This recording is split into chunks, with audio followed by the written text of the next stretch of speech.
A paz do Senhor, irmãos. A paz do Senhor, irmãos.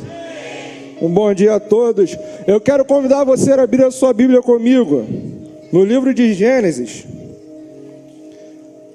capítulo de número 21, a partir do versículo de número 8.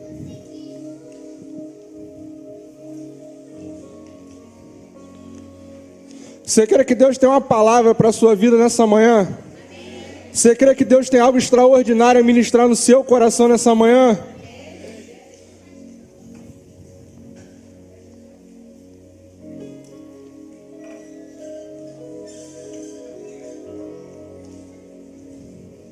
Os que acharam, digam glória a Deus, irmãos. O texto diz: Isaque cresceu e foi desmamado, e nesse dia em que o menino foi desmamado, deu a Abraão um grande banquete.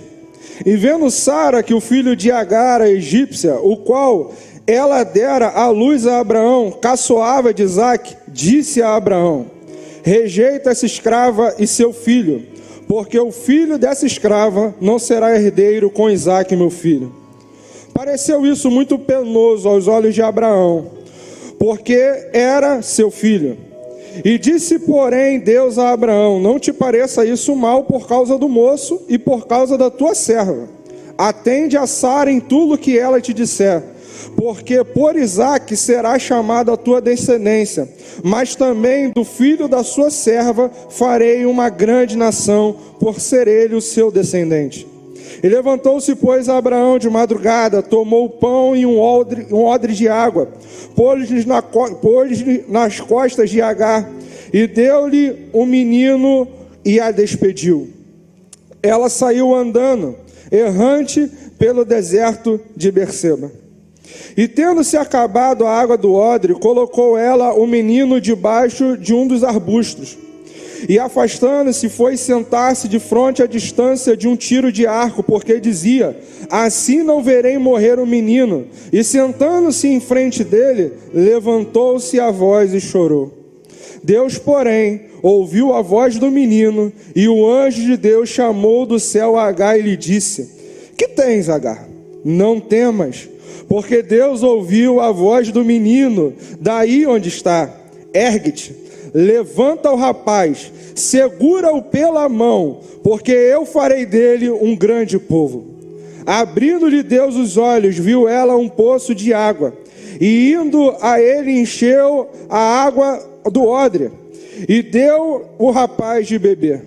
Deus estava com o rapaz, que cresceu, habitou no deserto e se tornou flecheiro. Amém?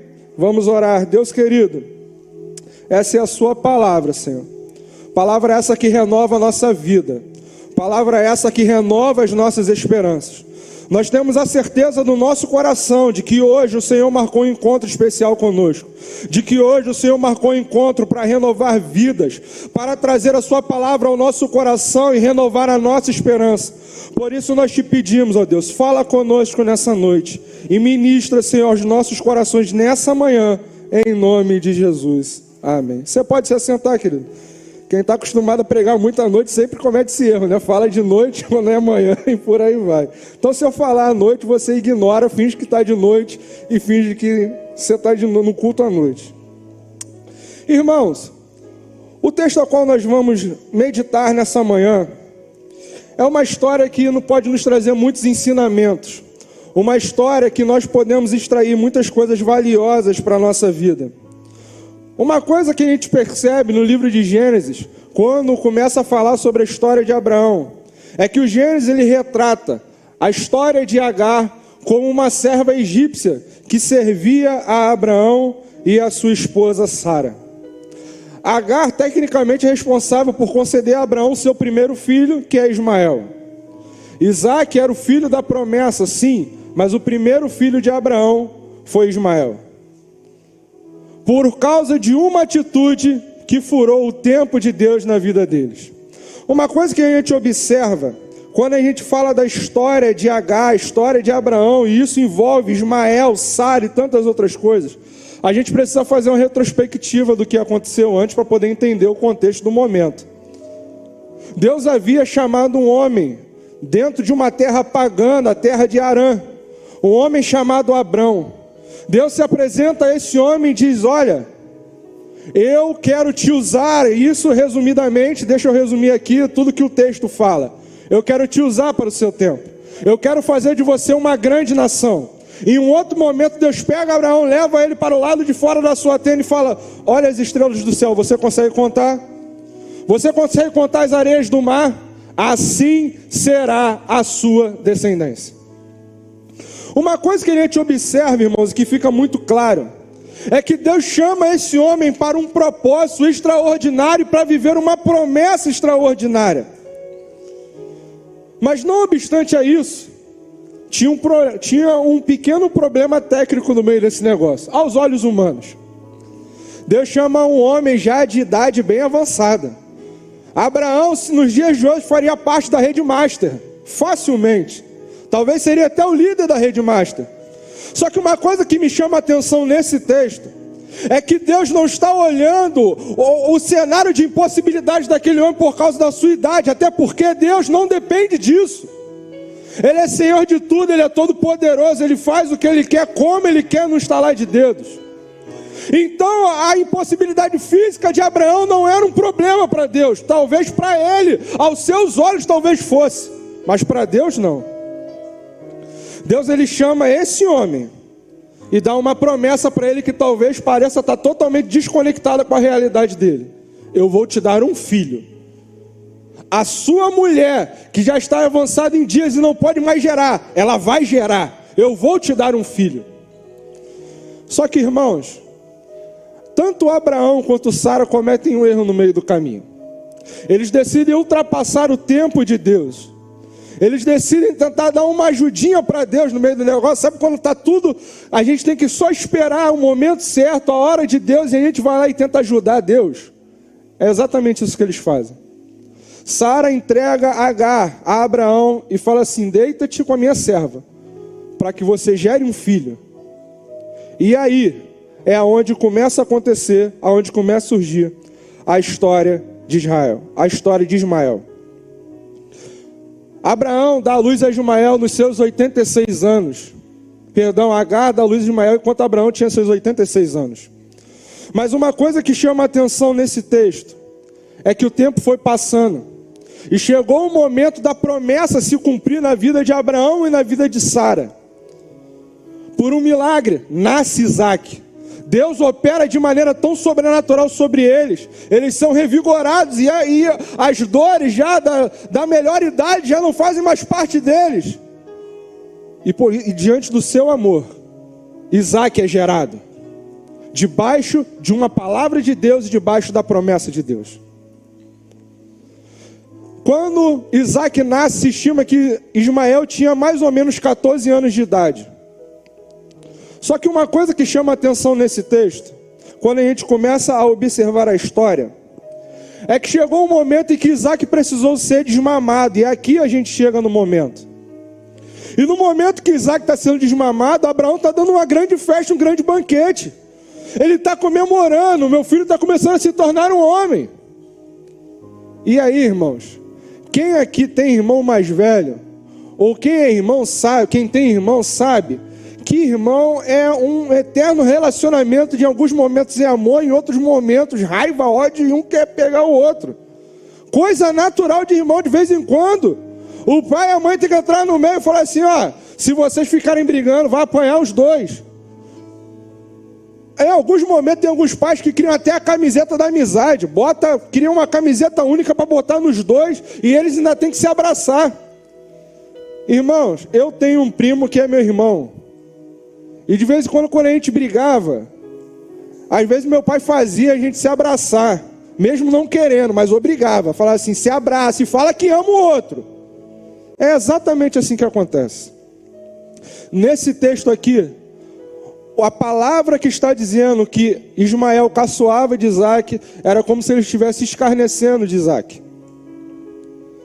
Aquilo pareceu mal aos olhos de Sara. E Sara dá uma ordem a Abraão: Abraão, olha só, bota esse menino e essa mulher para fora, porque o Ismael não vai ser herdeiro com meu filho Isaac. Irmão, pensa o problema que estava na mão de Abraão agora. Pensa a confusão que não estava na mão desse homem. Os dois são filhos. Ele ama os dois. É pai. E agora ele tem que tomar uma decisão de colocar o seu filho para fora de casa. Talvez se eu e você estivéssemos nessa situação, a gente literalmente, talvez teria um treco na hora de tomar uma decisão dessa. Mas uma coisa que me chama a atenção quando a gente medita sobre esse texto, por mais que aquilo fosse penoso ao coração de Abraão, Deus havia dado uma orientação para ele. E a orientação que Abraão recebeu de Deus era: tudo vai ficar bem, Abraão. Toma essa decisão, pode tomar. Vai ficar tudo bem com ele e com Agar. Eu vou cuidar deles. Ele é teu descendente. A promessa que está sobre a sua vida também vai ser estendida para ele, porque ele é da tua semente, ele é teu filho. E da mesma forma que eu vou abençoar Isaac, vou levantar a partir de você, e ele uma grande nação, também eu levantarei um grande povo a partir de Ismael, porque ele é seu filho. A promessa também está estendida sobre a vida dele. Mas uma coisa que me chama a atenção, irmãos, quando Agar está partindo com o seu filho, com um pouco de pão e um odre de água, ela não possuía a casa de outra pessoa para ir. Ela não possuía a casa de um amigo para ir. Ela não tinha recurso, ela não saiu de lá com recurso financeiro, com dinheiro, pastor Luciano, para chegar e falar assim: não, eu posso me hospedar em um lugar e fico lá um tempo. Não. Ela não tinha um emprego certo em outra cidade, ela não tinha um lugar certo para ir. Ela simplesmente saiu da casa de Abraão e de Sara com um odre de água e um pedaço de pão e o seu filho. Simplesmente dessa forma. Não havia recursos. Ela não tinha auxílio externo e ela precisa se refugiar em um deserto. Ela literalmente se viu naquele momento no meio do maior deserto da sua vida, no meio da maior circunstância da sua vida, no meio do maior empecilho da sua vida. E aí eu me fiz uma pergunta. Na verdade, o Espírito Santo me fez uma pergunta. O que fazer quando estivermos no meio do deserto da vida? O que devemos fazer quando estivermos enfrentando os maiores desertos da nossa vida, quando estivermos no meio das maiores provações da nossa vida?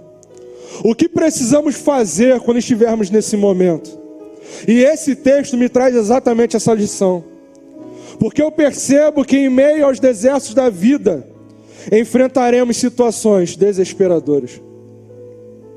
Sabe uma coisa que me chama a atenção? Existe um teólogo chamado J.I. Thompson, que ele diz o seguinte, que existem documentos antigos que mostram que não era apropriado a Abraão fazer o que ele fez. Não era nem um pouco apropriado ou até mesmo permitido rejeitar uma concubina com o filho dele. Mas Abraão só fez isso, que talvez gerasse um certo, não só o sentimento de amor por Ismael, mas também um peso no seu coração, por causa de saber também o pensamento da lei do seu tempo. Só que uma coisa que me chama a atenção, o versículo 16, ele me mostra, e a gente olhando todo o texto, a gente percebe que tudo que Sara e Ismael, tudo que Agar e Ismael tinham, provinham tão somente de Abraão e Sara. Tudo que eles tinham estavam ligados a eles. Tudo que eles tinham estavam ligados a essas duas figuras. Tudo que eles possuíam nessa terra de bem, de material, seja o que fosse, estava ligado a eles. E agora, eles não têm mais nada. E eles estão no meio de uma situação desesperadora. Agar toma uma atitude. Ela bota Ismael num canto, debaixo de um arbusto. Se afasta dele, vai para longe dele. E literalmente, larga o menino lá, porque ela não queria ver ele morrer. Ela deixa ele lá, porque ela sabia que ela pensava e sabia naquele momento, na sua visão humana, que o destino final dela seria a morte. Tanto dela, quanto do seu filho. E ela não queria presenciar aquela cena. Imagina o desespero no coração dessa mãe. Imagina você como mãe, saber que o seu filho e você estão prestes a morrer. Já dá uma aflição só no nosso coração, só de pensar num negócio desse, né, irmão? Agar, ela está em pleno desespero e ela chora amargamente. Isso me faz lembrar a vida do profeta Elias. Estava aqui pela manhã ouvindo o pastor Luciano falando sobre Elias.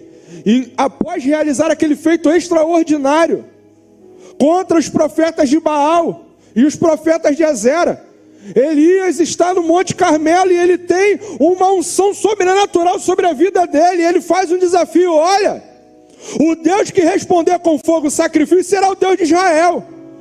E meu querido, Deus derrama fogo sobre o altar de Elias. Deus derrama o fogo sobre o sacrifício, lambe água. Deus faz um negócio extraordinário. Os profetas de Baal e de Azera são mortos à espada. E o povo conclama: só o Senhor é Deus. Só que depois desse feito extraordinário, Elias toma uma atitude, mediante uma ameaça de Jezabel. Quando aquela mulher sabe o que Elias fez, ela vira e fala: olha, Elias, se eu até o final desse dia eu não fizer com a sua vida o que você fez com a vida dos meus profetas, eu mudo meu nome. Da mesma forma que você matou os meus profetas, eu vou te matar. Elias recebe aquelas ameaças, sabe o que ele faz? Perna para quem te quer para o deserto. Elias está debaixo de um pé de zimbro, clamando ao Senhor, dizendo: Senhor, pelo amor de Deus, tira a minha vida, me mata porque eu não sou melhor do que meus pais, me leva porque eu não aguento mais esse negócio. Desespero, situação que envolve desespero. E uma coisa que eu aprendo é que o desespero, além dele não ser algo saudável, ele não te traz solução de nada. Além do desespero ser algo que é danoso para a nossa saúde, para a nossa vida, ele simplesmente nos neutraliza a enxergar uma solução para os dilemas que estamos vivendo. Ele nos neutraliza a enxergar o caminho de fé e de milagre que Deus está preparando para nós.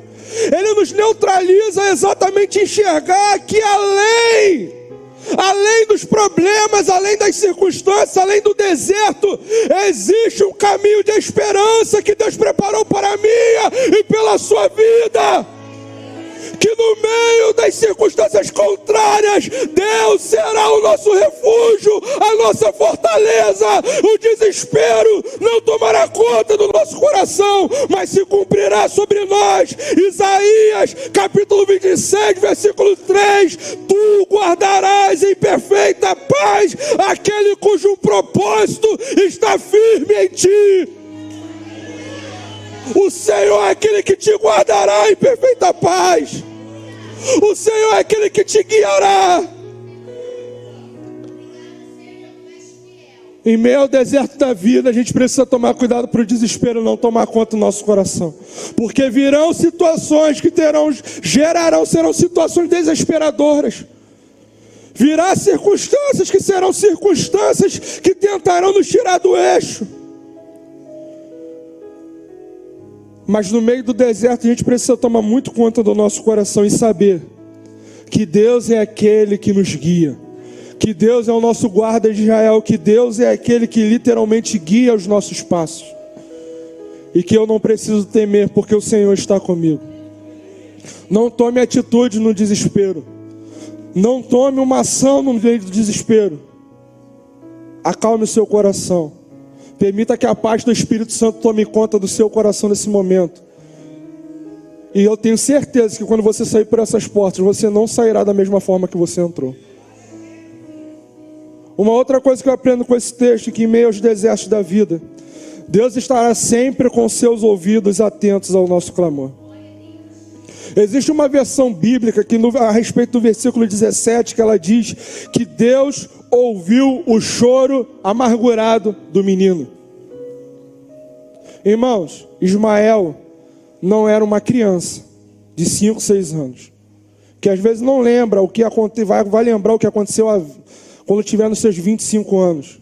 Ismael já era um homenzinho, já estava crescido. Se a gente fizer uma conta básica, Ismael estava com 14 anos, mais ou menos uma criança demora 4, 5 anos mais ou menos para desmamar, por aí, eu acredito que seja essa conta. Eu ainda estou entrando na fila dos que vão se tornar pai, mas acredito que sejam mais ou menos essa conta. Uma criança leva em básica, alguns levam menos, mas fazendo uma conta geral, Ismael mais ou menos já teria os seus 18 anos de idade. Já entendia o que estava acontecendo, já sabia fazer a leitura, já sabia, obrigado minha irmã, já sabia o que era aquilo que estava acontecendo com ele e com a mãe dele. Imagina o coração desse menino. Meu pai me colocou para fora de casa. A despeito, meu irmão, da palavra de Deus, tudo que for, imagina o coração desse menino. Meu pai deu um pedaço de pão para minha mãe e para mim, me deu um odre de água, não me deu nenhum recurso e me colocou para fora de casa e me mandou andar errante pelo deserto. Ismael estava com seu coração amargurado. Só que naquele momento, debaixo daquele arbusto, Deus ouviu o choro dele. Deixa eu compartilhar uma experiência com você, que eu vivi no início da minha caminhada. Eu tenho um amigo que é meu padrinho de casamento, é um camarada para todas as horas. O nome dele é Pastor Vantuil. Conheço ele antes mesmo dele ser pastor. Em um momento da minha vida, eu estava fazendo um curso técnico em Bento Ribeiro, estava voltando para minha casa, e aquele momento, logo no início da caminhada, estava passando por algumas circunstâncias contrárias, circunstâncias difíceis, e eu senti naquele momento um abandono muito grande. Eu me senti como se eu estivesse sozinho no meio daquele problema. Eu dentro do Nova Iguaçu, vindo de Cascadura, sentindo aquela situação, sentindo aquilo ali. Aquele sentimento tomando conta do meu coração, de mim, de uma forma que eu não consigo explicar. Estava no fundo do ônibus sozinho. E naquele dia eu fiz uma oração para Deus. Falei assim: Senhor, por que o Senhor me abandonou? Por que o Senhor está longe de mim? Por que eu me sinto como se o Senhor tivesse raios de distância de mim? Parece que eu estou sozinho no meio disso tudo que eu estou vivendo. Por que eu estou vivendo essa situação? Deus não me respondeu. Um belo dia, numa sexta-feira, a gente tinha um hábito de sempre subir monte. E lá em Mesquita tem uns montes lá abençoados, irmãos. Tem alguns ainda que eu nem explorei ainda, de tão longe que é. E tem que estar com muita disposição, irmão. Tem que estar correndo a maratona para chegar até lá. Mas a gente foi num monte baixinho. Um monte que a gente estava acostumado a sempre ir, que sempre era reservado, era o cantinho, irmão. Monte é um negócio maravilhoso. Um está cantando worship, o outro está cantando corinho de fogo, o outro está cantando harpa. É uma mistura de louvor e adoração que não tem como explicar. A gente estava no nosso cantinho reservado, um cantinho só nosso, não tinha ninguém. Ivan Tuil estava tocando o violão dele, ministrando, a gente sendo tocado por Deus, a gente sentindo a presença de Deus, e Deus tomou ele de uma forma extraordinária. E no meio de uma música que ele estava cantando, Deus tomou ele e falou assim: meu servo, eu ouvi a sua oração quando você disse: Senhor, por que o Senhor me abandonou? Porque o Senhor está longe de mim? Porque eu me sinto como se eu tivesse raios de distância de mim? Porque eu me sinto sozinho no meio dessa situação toda que eu estou vivendo. E para que você saiba e tenha certeza de que sou eu que estou falando contigo, sinta minhas mãos nas suas costas. Irmão, eu fico todo arrepiado toda vez que eu conto esse negócio. Porque não me pergunte como era, de que forma era. Eu sei que eu senti uma mão sobrenatural tocando nas minhas costas. E meu querido, naquela época eu já estava batizado com o Espírito Santo. Eu quase caí lá do outro lado do monte, que eu saí levantando, falando em mistério. Parecia meu irmão, parecia que estava saindo Hadouken da minha mão. Eu saí dali carregado, cheio do Espírito. E quando estava elaborando essa mensagem, Deus me fez lembrar dessa experiência. Porque em meio aos desertos a gente pensa muitas vezes que a gente está sozinho. Em meio aos desertos a gente pensa que a gente está literalmente sozinho. Que Deus não está contemplando as nossas noites escuras. Que Deus não está vendo o nosso clamor em meias madrugadas. Que Deus não está enxergando as nossas noites mal dormidas. A gente pensa que Deus não está nem enxergando as nossas lágrimas. Ou que pelo menos não está nem aí para isso. A gente pensa que a gente está sozinho no meio do deserto, no meio da situação. A gente pensa que a gente está literalmente jogado às traças. De que não tem ninguém ao nosso lado, de que Deus não tem visto as dores da nossa alma, de que Deus não tem visto o nosso clamor e as nossas lágrimas, e muitas dessas vezes não sai pelos nossos rostos, sai no nosso coração silencioso.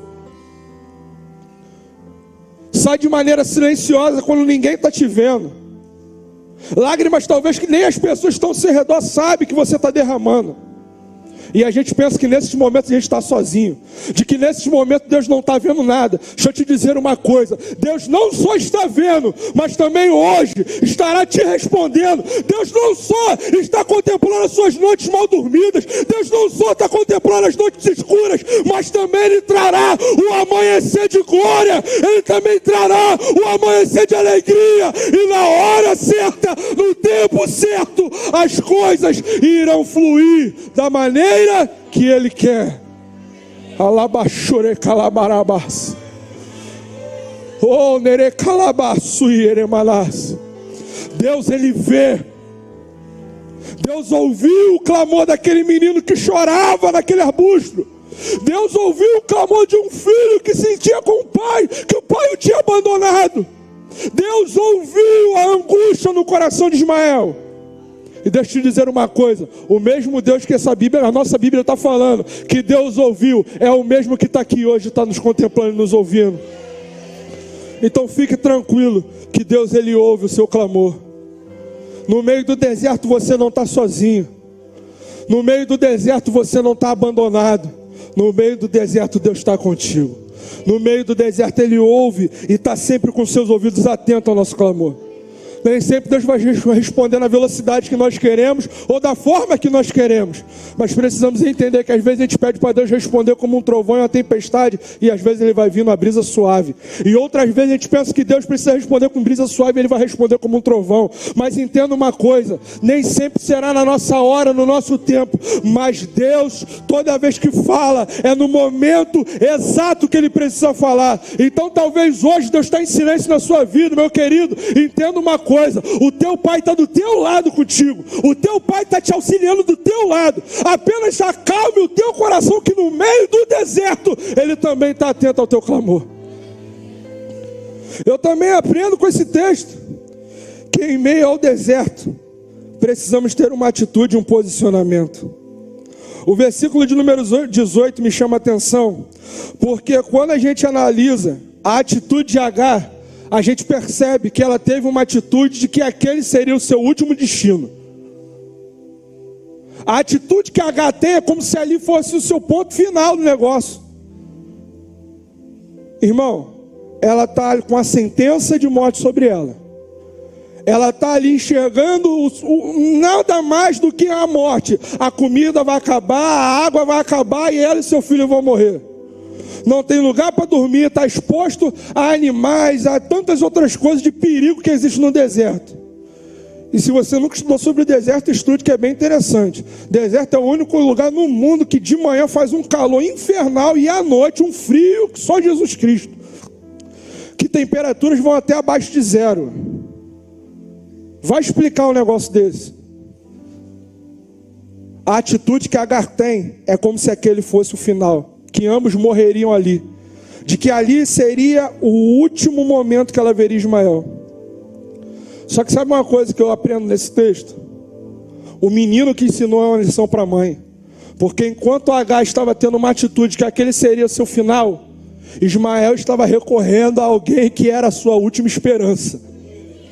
Enquanto Agar pensava que ali seria o último destino da vida dele, seria o seu destino final, Ismael estava clamando ao Deus do seu pai, dizendo o seguinte: Senhor, Tu és a nossa última esperança. Meu pai me colocou para fora de casa com um pedaço de pão e água. Eu e minha mãe não temos nada, não temos para onde ir, não temos para onde ir, não temos a quem recorrer. Mas eu tenho o Senhor. Eu tenho o Senhor sobre a minha vida. E sabe uma coisa que é bem interessante, irmãos? Isaías capítulo 40, versículo 28 a 31, a gente recita muito bem esse texto, mas ele diz o seguinte: a gente precisa se lembrar dessas verdades.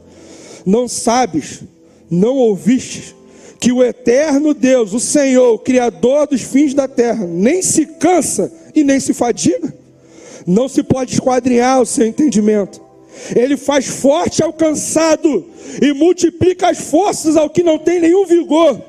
Os jovens se cansam e se fadigam, e os moços de exaustos caem, mas os que esperam no Senhor renovam as suas forças, sobem com asas como águias, correm e não se cansam, caminham e não se fadigam. No meio dos desertos da vida, em meio aos desertos da vida, a gente precisa ter um posicionamento e uma atitude. Mas sabe qual é o posicionamento e a atitude que algumas pessoas estão tendo? Que no meio do deserto, ali é o seu destino final. Que no meio do deserto, ali acabou a história. As circunstâncias podem dizer que é o seu destino final. As lutas podem dizer que é o destino final. As pessoas podem dizer que é o destino final. Mas quem diz se é de fato ou não é Deus. Quem dá a palavra final, que fala que se vai ou se não vai, é Ele. Então para de dizer: minha empresa quebrou, ai, minha família está destruída, meu casamento não tem mais jeito, meu filho não tem salvação. Você está decretando o teu destino final. Você está dizendo que esse vai ser o seu destino final. Não vou crescer no meu trabalho nunca na minha vida, ai meu Deus. Continua mesmo declarando essas palavras, você vê onde você vai chegar. Continua. Você vai ver o que vai acontecer. Nada, absolutamente nada. Porque a gente fica determinando que aquele momento ali de dificuldade que a gente está vendo, aquele momento ali que talvez pareça que tudo vai dar errado, é o nosso destino final, e a gente se esquece de que precisamos depositar a nossa esperança num Deus Todo-Poderoso que cuida da minha vida e da sua vida e que nos guiará em perfeita paz. Nós precisamos entender que os desertos, eles não são o nosso último destino, mas eles são as escadas que subimos para viver os propósitos extraordinários que Deus tem na nossa vida. Ele não é o meu destino final, mas ele é o meu caminho para eu viver o propósito que Deus tem preparado para mim. Enquanto Agar estava declarando que aquele seria o seu último destino, enquanto Agar estava dizendo que dali ela não saía com seu filho, Ismael estava decidido que aquele não seria o seu último destino, de que a última esperança dele era o Senhor.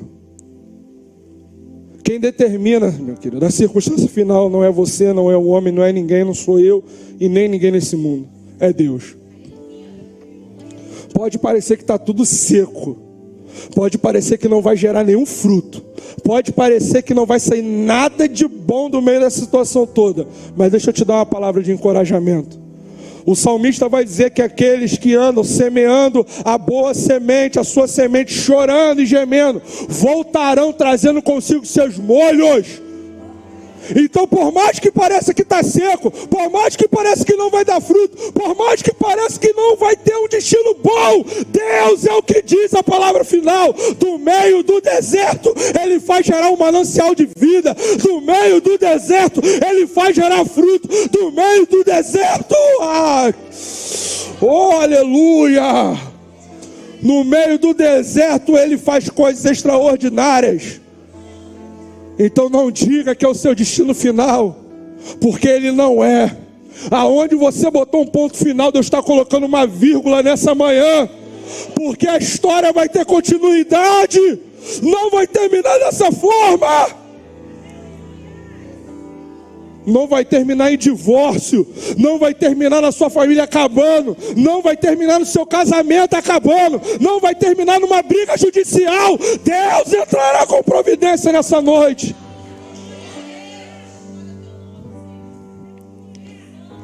A gente precisa entender que quem determina se será ou não o nosso destino final é Deus e não as circunstâncias. A gente precisa guardar isso no nosso coração, porque muitas coisas vão nos transmitir isso, mas a gente precisa entender que do meio dessas circunstâncias, por mais que elas pareçam contrárias, quem vai determinar se será o nosso destino final ou não será Deus. Em meio aos desertos da vida, nós precisamos entender que não nos faltará a providência de Deus. Quando eu vejo o versículo de número 19, eu aprendo isso. Por mais que Agar havia determinado que aquele seria o seu último destino, o menino não estava determinado a isso.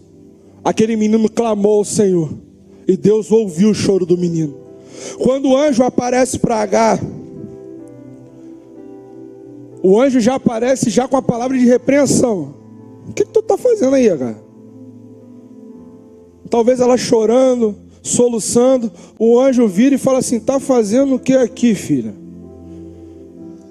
E talvez pareça uma pergunta óbvia, né, irmão? O que você está fazendo aqui? Não, você é anjo, você está lá no céu, você está vendo tudo que está acontecendo aqui na terra, você serve diante do trono de Deus, não sabe o que está acontecendo?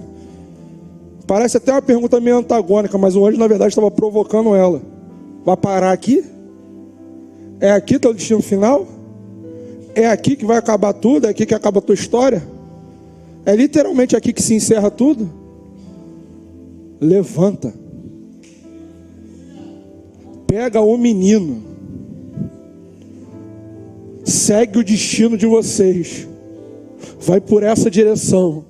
Que dele, sobre ele também está a promessa.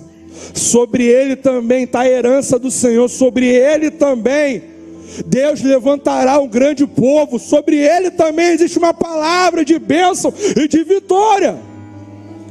Então por que você está aqui parado, Agar? Por que você está aqui chorando? E aí eu me lembro do que o salmista vai dizer no Salmo 37, versículo 25, que ele diz: eu já fui jovem e agora sou velho, mas eu nunca vi um justo desamparado, nem os seus filhos mendigando um pão. Em meio ao deserto, querido, vai vir circunstâncias que a gente vai parecer que será circunstância de escassez na nossa vida. Vai parecer que aquele será que não vai gerar mais fruto nenhum. Vai parecer que só será escassez. Vai parecer que não tem da onde vir, nem como vir. Mas no meio do deserto, as providências de Deus vão alcançar a sua casa, vão alcançar a sua família, porque existe uma palavra sobre a nossa vida. O próprio salmista diz: eu já fui jovem, hoje sou velho, mas eu nunca vi um justo mendigar o pão, e muito menos a sua descendência passar fome. Deus é aquele que cuida da nossa vida, Ele é o nosso Jeová Jireh, e ainda que a situação pareça que é escassez, no meio do deserto, Deus fala contigo como fez com Agar. Deus mostrará um poço de água para você se reabastecer. A providência de Deus chegará na sua vida. Quando ela se levantou, ela enxergou um poço de água sobre ela, e ali ela encheu o seu odre e tinha mais material para poder continuar a sua jornada. Sabe aquele momento que a gente pensa que vai dar ruim de vez? Que a gente olha e fala assim: não, agora se Deus não fizer alguma coisa, o negócio vai ficar feio. Agora se Deus não entrar no negócio... E aí a gente fica preocupado, ansioso, angustiado, a gente fica um monte de coisa, irmão, perde noite de sono. E aí depois a gente percebe que Deus envia recursos da onde a gente nem imagina. Talvez tem pessoas aqui nessa manhã que vieram aqui clamando ao Senhor por uma provisão, clamando ao Senhor talvez por uma porta de emprego. Eu creio, meu querido, hoje é domingo, mas eu creio que ainda hoje o RH pode te ligar e falando assim: você começa na segunda. Eu creio num Deus que faz milagres extraordinários. Deixa eu te contar uma experiência que eu vivi enquanto eu estava pastoreando na igreja de Chatuba. Numa terça-feira, um culto de cura divina e libertação, irmãos. Aquele dia, a minha fé estava lá nas alturas. Eu estava falando: meu irmão, se o Deus falar assim, fala para o monte ir para lá, eu mando. Eu falo e vai, eu creio. Nem sabia, meu irmão, o que estava acontecendo. No momento de ofertório, como o pastor Luciano foi tomado por Deus dessa forma, aqui no momento do ofertório, eu fui. E eu comecei a orar exatamente pelos desempregados. Se eu não me engano, naquele dia tinha saído uma notícia que o número de desempregados no Brasil tinha aumentado. Eu falei: Senhor, não. pode aumentar em qualquer outro lugar, mas aqui eu tenho certeza de que o Senhor vai prover sobre as tuas ovelhas. Eu tenho certeza que as portas não vão se fechar. Eu tenho certeza de que o Senhor vai preservar os empregos dos teus filhos. E eu creio ainda mais que o Senhor pode abrir portas ainda maiores. Essa foi a oração. Falei, Senhor, eu creio que ainda nessa semana, isso era terça, ainda nessa semana, os telefones irão tocar, porque as portas serão abertas. Os telefones irão tocar, porque o Senhor estará operando coisas extraordinárias. Na quinta-feira, eu tinha mania sempre de estar na porta, despedindo os irmãos, a igreja era pequena, falando com o irmão me procurou, um irmão que entrava e saía igual bala perdida, meu irmão. Ninguém via quando ele entrava e ninguém via quando ele saía. Eu não conseguia, quando eu estava chegando no meio da igreja, ele já estava pegando a bicicleta e indo embora. Não dava nem tempo. Naquele dia ele não deu um de bala perdida. Ele fez questão de vir na porta e falar comigo, pastor, estava orando pelo meu irmão. No dia que o senhor orou, ele foi fazer uma entrevista de emprego. Ligaram para ele hoje dizendo, você pode vir que você começa na segunda-feira. Então deixa eu te dizer uma coisa, por que eu estou compartilhando isso com você? Porque talvez você está no maior deserto da sua vida e você só olha e pensa que só vai ter escassez. Você olha e não vê de onde que os recursos vão vir. Você olha e não sabe como vai chegar. Tranquiliza teu coração, querido. Como Deus fez com Elias no deserto, que mandou um corvo ir lá e levar o alimento para ele, Deus também pode fazer com você e trazer na sua casa, na porta da sua casa, de uma forma que você nem imagina, de uma forma que você nem espera. Mas é no meio do deserto que a gente experimenta as maiores provisões de Deus na nossa vida. É no meio do deserto que a gente experimenta as maiores experiências de provisão de Deus. Eu posso não saber como vai ser, eu não posso não saber como vai chegar, mas eu sei que o meu Deus cuidará de todos os detalhes, e o que Ele fará vai ser perfeito e vai ser pleno. Mas também quando eu vejo esse texto, no versículo de número 20, eu aprendo que em meio aos desertos da vida, a presença de Deus estará conosco em todo o trajeto. O versículo 20 ele diz exatamente o seguinte: Deus estava com o rapaz que cresceu, habitou no deserto e se tornou flecheiro. Tem duas coisas que me chamam a atenção nesse texto. A primeira, que Deus estava com aquele rapaz, e a segunda, que ele habitou no deserto. O lugar que era o lugar de morte dele, eu nem escrevi isso na mensagem, meu Deus deu agora. O lugar que era o lugar de morte dele se transformou no seu lugar de habitação. Porque a questão não é o lugar, a questão é o Deus que nós estamos. É quem está conosco, é quem nos acompanha. A questão não é o lugar que vai nos fazer, não é se é deserto, não é se é manancial. Porque em um dado momento, Ló foi para as Campinas, Abraão foi para o deserto. Ló se viu numa situação abandonado, passando fome, todo destruído. E Abraão no meio do deserto prosperando. A questão não é o lugar, a questão é quem está conosco, quem me acompanha, quem está comigo, quem está indo ao meu lado. Essa é a diferença. A gente precisa entender que no meio do deserto a presença de Deus vai estar conosco a todo momento. Tira esse sentimento hoje do teu coração de abandono. Tira esse sentimento no teu coração hoje de que hoje foi seu último culto na igreja de Boiúna. Hoje foi seu último escola dominical. Hoje foi... Tira isso do teu coração hoje, porque não é. Tira isso do teu coração hoje, porque a presença de Deus está contigo. Eu queria aproveitar e chamar o ministério de louvor. A gente vai estar entoando a canção e eu quero logo em seguida orar por você. Mas tira isso da sua cabeça hoje. Não é o seu destino final. No meio desse deserto, a presença de Deus vai estar te acompanhando do início ao fim do processo. Você quer viver o propósito? Esteja pronto para suportar o processo que Deus vai te fazer passar.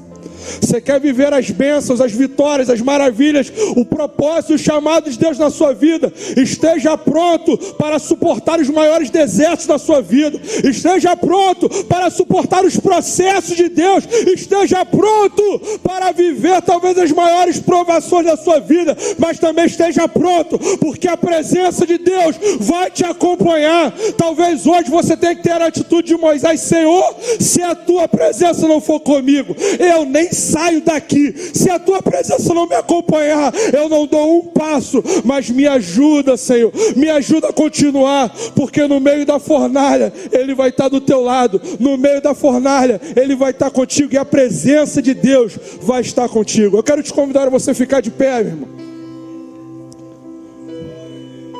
E nesse momento, enquanto o ministério de louvor ministra sobre a sua vida, eu quero te dizer uma coisa. Talvez se você não quiser acompanhar a canção, você não precisa. Mas eu quero te convidar nesse momento a você literalmente se derramar na presença do Espírito. A você literalmente depositar tudo o que você tem passado, tudo que você tem sentido diante dele. A você literalmente rasgar o seu coração e falar com o seu pai dizendo: Pai, está doendo, está machucando, eu estou ferido, eu estou angustiado. Mas eu sei que o Senhor está me amadurecendo. Eu sei que haverá um dia que eu direi: muito obrigado. Se o Senhor tivesse me livrado do desconforto do processo, o Senhor teria me roubado a maturidade que veio depois. Coloque diante de Deus as suas súplicas. Coloque diante dele, rasgue diante dele o seu coração. Oh, aleluias. Seu amor perfeito sempre esteve repousando em mim.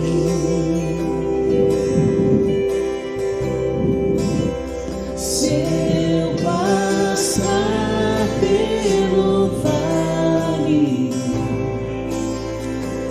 acharei conforto em seu amor. Eu sei que és aquele que me guarda, me guarda. Em teus braços, Senhor. Em teus braços é o meu descanso. Espírito Santo. Em teus braços é o meu descanso. Em teus braços é o meu descanso. Em teus braços é o meu descanso.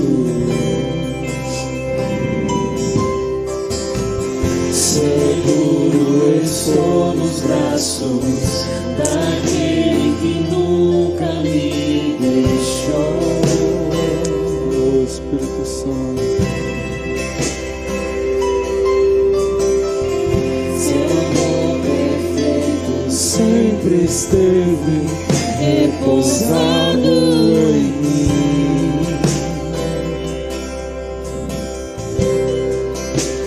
Se eu passar pelo vale, acharei conforto em teu amor, pois eu sei que és aquele que me guarda, me guarda. Oh, Deus querido. Em teus braços é o meu descanso. Declare a Ele. Em teus braços é o meu descanso.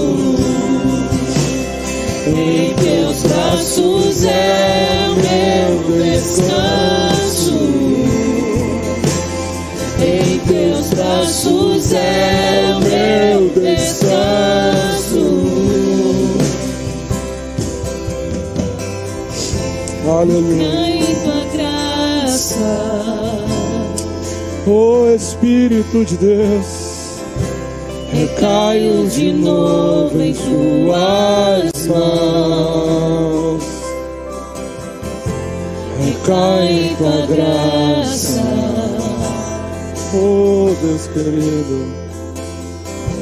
recaio de novo em tuas mãos. Se eu passar pelo vale, acharei conforto em teu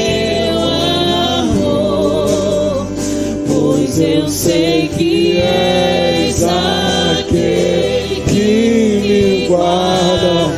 Com todo o seu fôlego, declare: entregue a Ele nessa manhã. Em teus braços é o meu descanso. Oh Espírito Santo, Em teus braços é o meu descanso. Em teus braços é o meu descanso.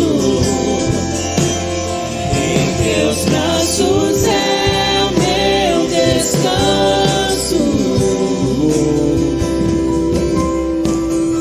Deus querido, nessa manhã queremos colocar diante do Senhor exatamente essa declaração.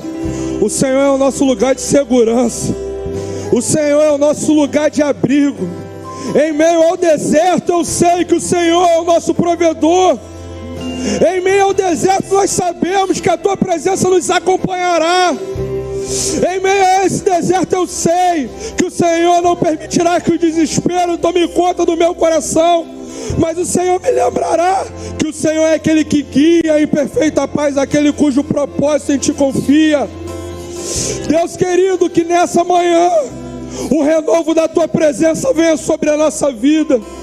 Que vidas que entraram aqui nessa manhã desanimadas, pensando que esse era o seu destino final, pensando que as circunstâncias que tem vivido, que os desertos que tem enfrentado, talvez Senhor pensando que seria o último, o fim, seria ali o final de tudo. Mas o Senhor é quem dá a palavra final. Não será as circunstâncias que determinará a palavra final sobre a minha vida. Não será o deserto que determinará a palavra final sobre a minha vida. Mas é o Senhor que dá a palavra final. É o Senhor que faz o deserto virar um manancial. É o Senhor que faz o deserto florescer. Deus querido, que em nome de Jesus nessa manhã o Senhor venha sobre nós com o renovo da Tua presença. Que, Senhor, aqueles irmãos que entraram aqui, Senhor, talvez com as suas baterias arriadas, saiam daqui recarregados pelo poder do Teu Espírito Santo.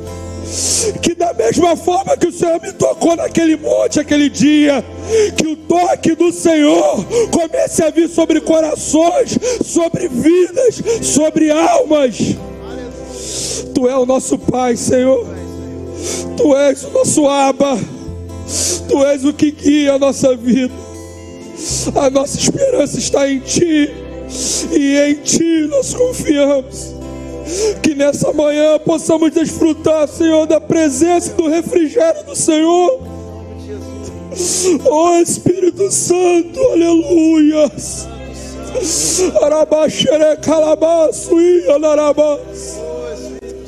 Que a Tua presença nos cubra, Senhor. Que a Tua presença nos guarde. Oh Deus querido, segura nas nossas mãos, Senhor, e não nos deixe desistir. Segura nas nossas mãos e não deixe que venhamos fraquejar. Mas nos ajuda, Senhor, a em meio às chamas intensas, a em meio aos desertos sombrios, confiar em Ti e declarar ao Senhor nossa confiança, porque Tu és a nossa esperança. Que a Tua presença nos renove nessa manhã, Senhor. É por isso que eu oro pela Tua igreja, em nome de Jesus. Amém.